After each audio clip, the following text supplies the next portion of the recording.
Former President of the Republic of Slovenia, Minister Rjavec, Ministers, Excellencies, ladies and gentlemen. Good evening and a warm welcome to the BSF networking reception.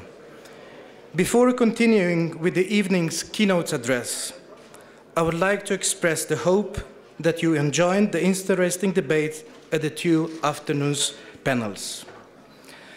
Now it's my privilege to introduce to you our keynote speaker, Mr. Luciano Cirina, Chief Executive Officer at Generali PPF Holding in Prague, who has been working for Generali Group since 1989, serving several international roles within the group's companies. This year, Generali, in addition to BMW Group, Slovenia and Rico, is one of the 3 strategic partners to the Bled Strategic Forum. Generali Group is one of the most significant players in the global insurance and financial products market, being today presented in more than 60 countries. Its leading role is improving people's lives through insurance. Before giving the floor to Mr. Cirina, I would like to remind you of our traditional BSF Night Owl session that will address the rising growth of digital economy and will take place here at the first floor at the Grand Hotel Toplice, starting around 10 o'clock. I would also like to remind you of our novelty, the early bird session on arts and sports in international relations, to start tomorrow morning at 8 o'clock at Hotel Golf. Ladies and gentlemen, please welcome Mr. Luciano Cirina.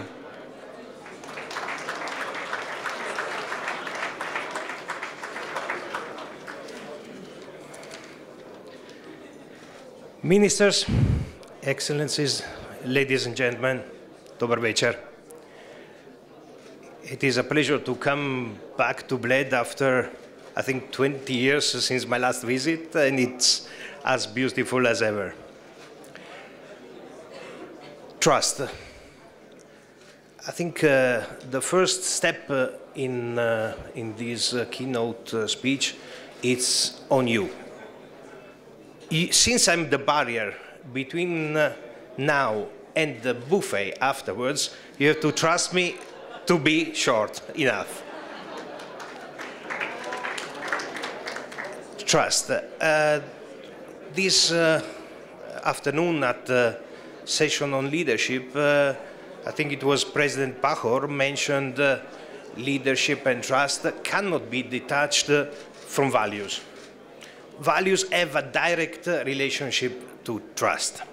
So I'll try to touch upon just a couple of issues using the new revised version of the values we have in the company. It's easier than to go through a philosophical discussion, and try to go through some. I don't want to be exclusive. I will never be able to be exhaustive on that issue, but touch some of the key facets of trust to different stakeholders. And that can start from a corporation, from a company, but definitely applies also to other stakeholders in our economic and social systems. Trust is the basis for anything in life. Without trust, we are not able to do basically almost anything. That trust is not so obvious is proven by the legion and millions of lawyers living in our countries who always try to put whatever we agree upon verbally in very nice, very straight contracts, which we then, of course, manage to quarrel about, have legal cases about, but they are the, let's say, the interpreter of trust towards paper. I can tell you it's really like that because I'm married to one lawyer. But trust is much more than contracts. I come from an industry, insurance, where trust is the one basic pillar which we cannot get rid of, which we cannot risk of having a dent upon, because all our products are a product in the future, a payment, a service, or whatever, in a future event at a certain or non-certain point in time in the future. So that's why for us, trust is the basis of everything. We heard this afternoon, trust, how does trust come? Where does trust come from? And however Hemingway, I think, was quoted, said the best way to get trust is to give it in advance. Definitely, the best trust is that if you have been delivering on a promised performance. You promise something, your partner or you yourself have been delivering on this promise, that's the best basis for trust. So that means it's easier to say than to do, especially if you have long-term commitments, and this is a key issue for insurance, a key issue for banks. But if we talk about the system at large, it's definitely something which is of paramount importance also for states. Just one issue for all, pension system.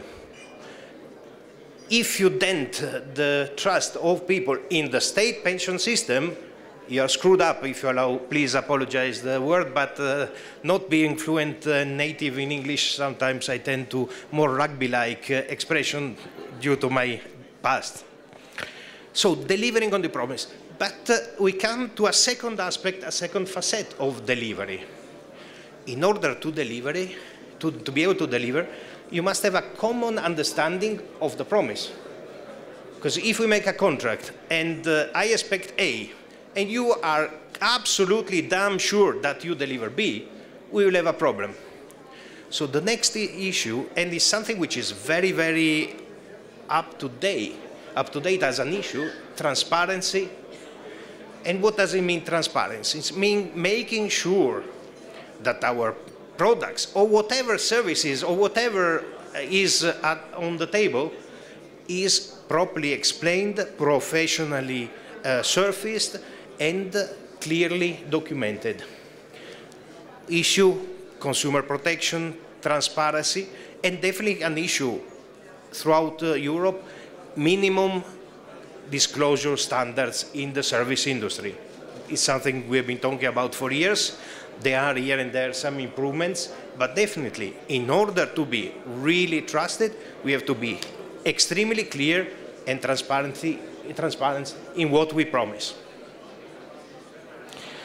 And the same applies to another concept, be open. If we want to enhance the trust of our potential clients or our partners or however, or whatever people come into contact with us, we have to be open. That means not only transparent, but also proactive. One issue was touched upon this afternoon, internet, social media, and whatever. So it's not even a necessity. It is a need, it's a must. We cannot escape openness these days.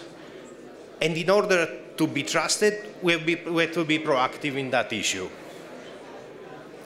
And I tell you, for us, we have worldwide some 65 million clients.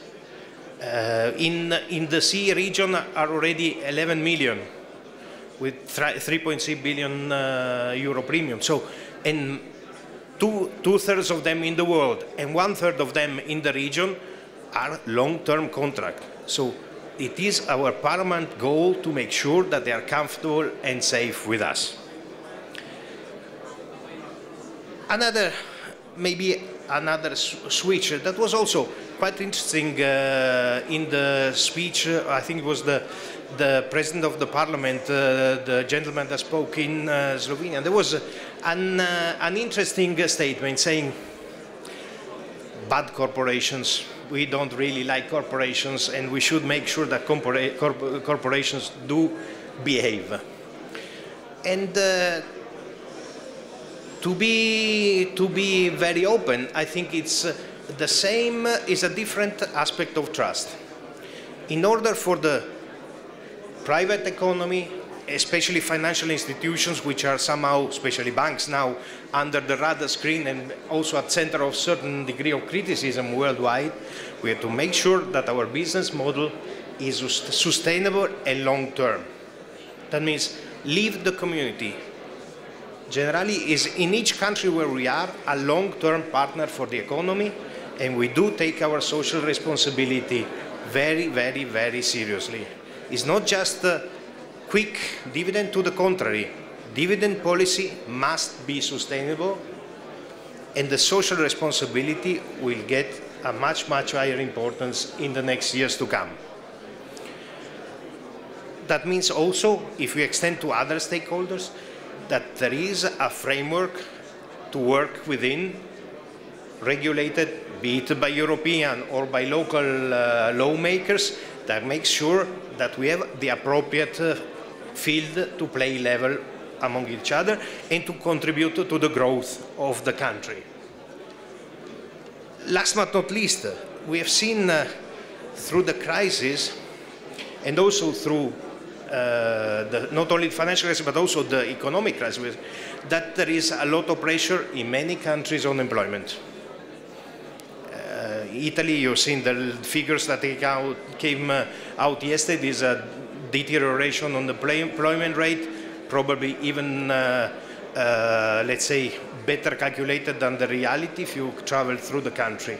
So also, value the people. We have to make sure that we have a long-term commitment to the people, to have them grow, but also to have a long-term approach to our workforce. And that is also another subject where the private world on its own, if you take the whole system, has the need for the support by the state and by the lawmakers. And the last issue of trust is a regional one, because I'm getting a bit too long and the stuff is getting warm around the corner, but a regional one.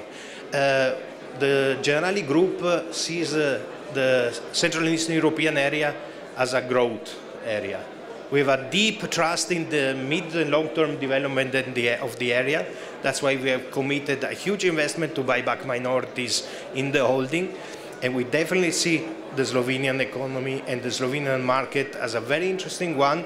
We have a strong company, but we definitely want to increase and strengthen our presence here. Thank you very much.